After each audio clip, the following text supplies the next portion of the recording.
So, Robert, you're here today for a very interesting interview, and I told you this is the first time I am conducting the interview for this particular procedure, and this is why I wanted you to sort of tell us your experience, because I truly believe that we were able to avoid a very large problem with your foot.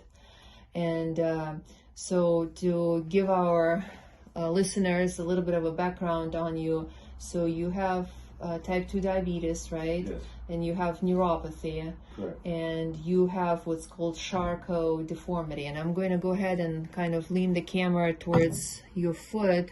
And even though yours is not the worst one I've seen, but when you came to me, you had this protuberance on the bottom of the foot, and basically your bone was coming out, right? Yes. And you had surgery on it before, right? To correct it? Remind me. I had the Charcot surgery. The foot was completely rebuilt. Rebuilt, right. And then, as the doctor told me to keep an eye on the foot, and right. I had seen a red mark. Yes, so you've seen a red mark, and remember we did x-rays, yes. and we did even a CAT scan, a three-dimensional CAT scan, and it showed us that you had like a bone spur coming through the bottom of the foot, and that's what was creating that like pre-ulcerative redness. Right. But you and I know that with Charcot, one of the biggest issues we have is once the ulcer opens up, it takes 3 to 4 months. I think the national average is 3.5 months for the ulceration to close up. And of course, unfortunately, with diabetes being one of the risk factors for amputations, we see a huge amount of Charcot feet that go into amputation later on.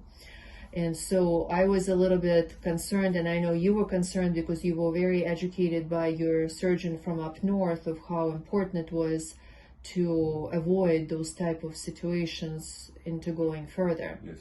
So we did a procedure on you in the office where I injected basically cushioning under that bone spur, and it is called Leneva, and we did 3 cc injections. So I basically, if you look at the foot, I injected 3 cc's right here, and you can see kind of a pillow there right now, at least I can, and basically, while you're here, I looked it up, and your injection was 13 months ago.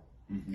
So you're here today, there is no ulceration, no red spot, everything is closed, there is no opening, there is no ulcer. So we were kind of very proactive in the Leneva injection, and here we are. Now we're just collecting the benefits of it, right? Yes. So, well, tell me, was it a very painful injection? What was your experience? Well, because of my neuropathy, I didn't feel much of the injection. Yes.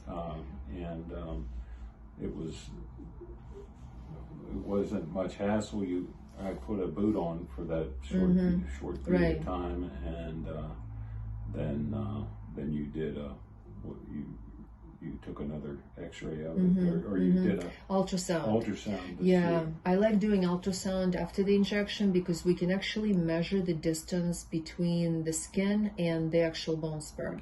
And I like numbers, so I really like to see that increase in the pillow, in the thickness. So usually when I follow up after Leneva injection, but believe it or not, this is not the only indication for the Leneva injection, even though we probably use it the most in your type of situation. Once the wound is open, we're very limited to when we can use it. You cannot have any infection, so we sort of almost say, if you're in doubt, have it done, because ulceration and hospitalizations are so costly, and it's not good for you to be on intravenous antibiotics for 6 weeks. But interestingly enough, we also use it in situations when people just lose padding on the bottoms of their feet and they walk like on bone. I have a couple of rheumatoid arthritis patients that I've injected because they had like unsuccessful surgery and they still have. But yours is a very good example because you're already so much out. You're 13 months out, and we were able to not have any issues with your foot. So would you recommend it? I would absolutely recommend it. Yeah. So we just now need to get the insurances to start covering it. But to be honest with you, as I told you, I think that if anything, they're going in an opposite direction, at least at this point in our healthcare.